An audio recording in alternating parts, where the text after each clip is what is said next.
चलिए मेरे दोस्तों, बिना एक भी पैसा आपके लिए आपको दर्शन वृत्ति का दृश्य दिखाते हैं। तो चलिए, हम चाह ही रहे थे कि अचानक से पहले दरवाजे पे मुझे दिखा कंकाल।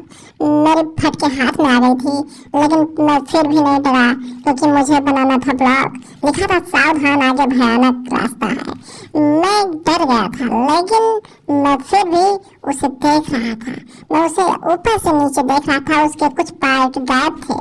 आप कमेंट में लिख सकते हैं कौन सा पार्ट गायब था। मैं नहीं बताऊंगा, नहीं तो स्ट्राइक आ जाएगा। और फिर भी मैं उससे फोटो और सेल्फी ले रहा था। वो भी सोच रहा था अबे भोसड़ी के भाग जा यहाँ से, नहीं तो तुझे अभी भूत बना के यहीं पर लटका लूंगा अपने साथ। पीछे मेरे कुछ दोस्त थे, वो भी हंस रहे थे। मैं वहां से भागा जल्दी जल्दी में। आगे चलते ही मुझे कुछ अत्याचारी लड़के मिले। और लड़के नहीं थे, बाघ और चीता था। तुम्हारा खून पी जाऊंगा, मैं तुम्हारा पेट फाड़ के बोटी बोटी अलग कर दूंगा। मेरी भी फट के हाथ आ गई थी और मैं उसके तलवार को छूना चाहता था। तभी मेरे दोस्त ने कहा नहीं रहने दे, नहीं तो करंट मार देगा, यहीं पे पड़ा रहेगा, कोई तुम्हारा ब्लॉग भी लाइक नहीं करेगा। मैं आगे बढ़ा, मैं और आगे बढ़ रहा था। तभी मुझे दिखा कुछ टीवी सीरियल के कुछ किरदार। उसमें लिखे हुए थे, ये देखिए बहू को बनाया गया था इसमें नाग और नागिन, और वो सारे परिवार उस पर तमंचा कस रहे थे। बहू आज तुम्हारे इन शब्दों ने मुझे जीते जी मार दिया, ऐसा लिखा था। टकला ससुर अपने बहू को कह रहा था। उसकी बहू भी नीचे कुछ कह रही थी, लेकिन मैंने नहीं पढ़ा। मैं आगे बढ़ गया। आगे बढ़ते ही मुझे दिखा एक चीता। मेरे फिर से फट के हाथ में आ गई। मैंने उसे स्किप कर दिया और आगे बढ़ गया। मैं और आगे बढ़ा तो एक सांप दिखा मुझे।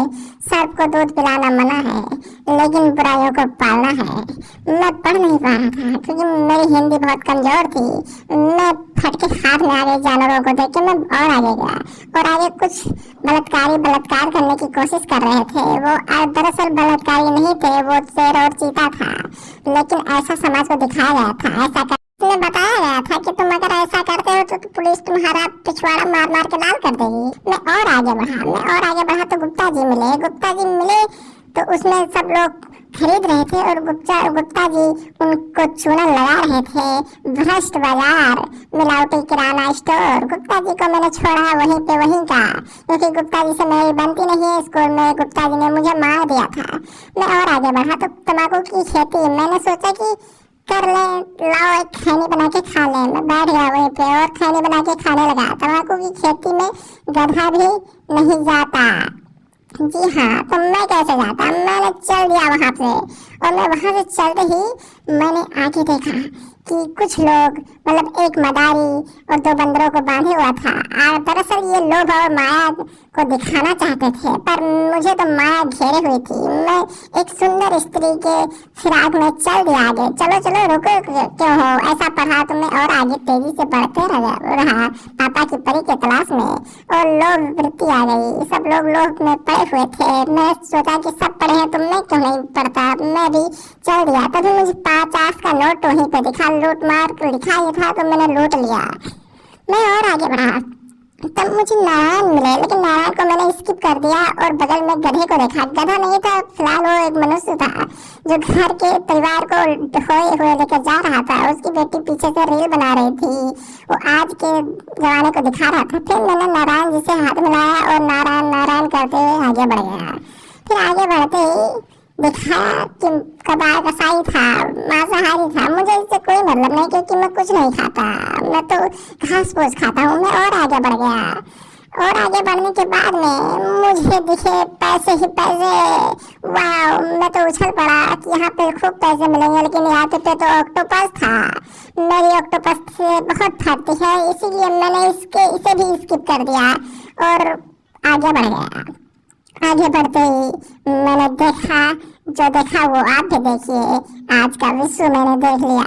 एक गधा, मतलब एक चीता, पूरे विश्व को अपने हाथ में उठाया हुआ था एक बाघ। और ये दर्शाता है मुझे कुछ नहीं पता। मैं आगे बढ़ने लगा। आगे बढ़ते ही मैंने देखा श्री कृष्ण जी बकरी चरा रहे थे। दरअसल ये बकरी नहीं था, ये बारहसिंगा था। मैंने कभी नहीं देखा, इसलिए मैंने इसे बकरी बोला। सॉरी, आप जानते हो तो कमेंट करें। मैंने फिर देखा, मैं बकरी हूँ। मतलब मैंने अपने आप को देखा, फिर उसके बाद में मुझे अपने आप को शीशे में देखना पड़ा। अहंकारी वृत्ति, यहाँ पे तो मैं ही था, मैं चारों तरफ मैं था। यानी अहंकार मुझ में कूट कूट के भरा था। तो मैंने सोचा क्यों ना इसे हटाया जाए और आगे बढ़ा जाए, परम सुंदरियों को खोजा जाए। लेकिन एक भी सुंदरी नहीं मिल रही थी। तभी मैं आगे बढ़ा। पारिवारिक कष्ट और दुखों को देखकर मैं रोने लगा। रोते रोते मैं वहीं पे बैठ गया। तभी एक पुजारी जी आए, बोले आगे बढ़ो बेटा, तुम्हारा ब्लॉग कोई लाइक नहीं कर रहा, अभी लाइक करेंगे तो आगे बढ़ो। मैं आगे बढ़ने लगा। तभी मुझे एक आंटी जी ब्लॉग बनाती हुई दिखी। वो भी इसी मोह माया में फंसी हुई थी। मैं मोह माया क्रोध लोभ से भरा हुआ इंसान, पापी इंसान में आगे बढ़ता रहा। लेकिन तभी एक पुजारी जी आए। उन्होंने कहा बेटा यहाँ पे खड़ा वर्जित है, नारायण नारायण करके आगे बढ़ो। तो मैंने कहा जी सर मैं आगे बढ़ता हूँ। फिर आगे बढ़ने के बाद में मुझे गोपियाँ मिली। वाह गोपियाँ, जहाँ मैंने एक लड़की से पूछ ही लिया। ब्लॉग बनाते हो क्या आप? ब्लॉग बनाते हो? नहीं, आप बनाते हैं क्या? उसने दोबारा पूछा तो मैंने भाव ही नहीं दिया। मैंने कहा मैं ऐसी सुंदरियों के पीछे नहीं जाता। आंटी जी मुझे देख के मुझे गाली दे रही थी, बहुत लड़की भाग जा, मेरे पीछे पीछे क्यों आ रहा। मैंने कहा चलो हटो आंटी जी, इतना भी टेस्ट मेरा बेकार नहीं है कि मैं आपको बताऊंगा। मैं और आगे बढ़ता गया। मैं आगे बढ़ते ही गया तो गोपियाँ ही गोपियाँ मुझे दिखी। मैं तो उन्हीं के मोह माया में खो गया। लेकिन तभी फिलहाल मुझे दिखा द्रौपदी का स्वयंवर। मैंने सोचा शासन बन ही जाते हैं। लेकिन फिर मैंने कुछ आंटियों को देखा, कुछ दादी लोगों को देखा। मेरा मोह माया का अंत हो गया और मैं आगे बढ़ता रहा और मैं रोने लगा। तभी ब्लॉग का अंत करना पड़ा। ओके तो लव यू। अच्छा लगा हो तो सब्सक्राइब कर लें।